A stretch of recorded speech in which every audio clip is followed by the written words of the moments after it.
For this project, I used a regular size moleskin notebook with grid pages, a ballpoint pen, a ruler, a pencil, glue. I like to use glue dots from the scrapbook section of Walmart. It's cheap and works really well.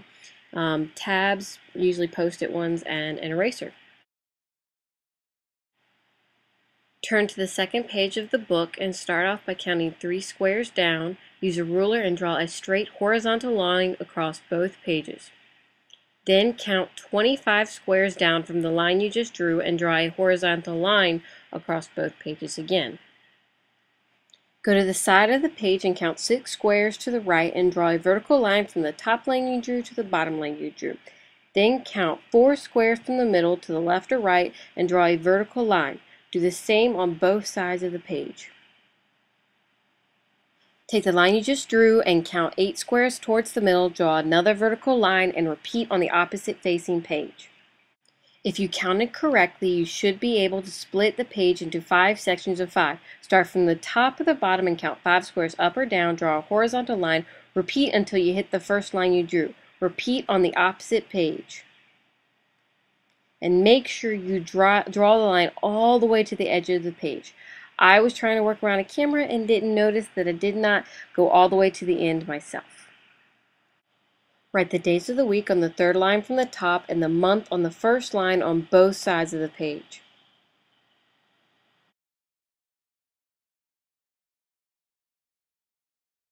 Write the days of the month in the appropriate spots. Like for this month, the first day of the month is on a Friday.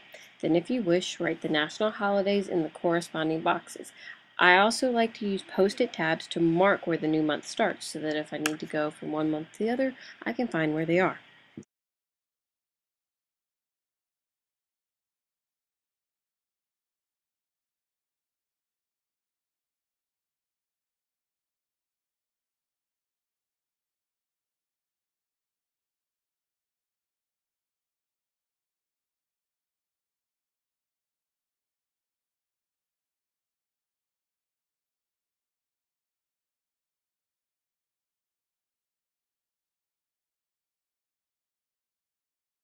When you're finished writing the days of the month and the national holidays, you can also add a notes or to-do section at the bottom of the page. I like to have both, but some people prefer one or the other. Here's the completed calendar.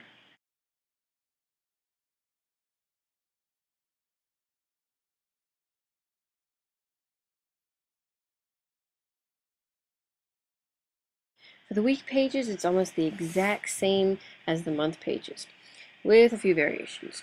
You go from 3 squares down to 25 squares down the line, and then you count 2 squares up from the bottom line and add another line. This is where I like to write important things that will happen on certain days, like if I have a big test or if the rent is due. Everything else is basically the same. 6 squares from each side, 4 squares from both middle, and then 8 squares on either side of those lines. Then you add the days of the week on the third line and the month on the first on the top line on both pages. Continue this procedure until you reach the end of the month, then do another month page, and repeat until you feel you're done. I stopped in May because I normally only use the planner for my school, but you can do the whole entire year if you feel like it.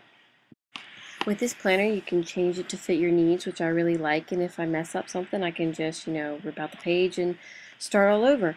If you're going to do it, I suggest you don't do what I did, which is sit there for like 4 hours doing it.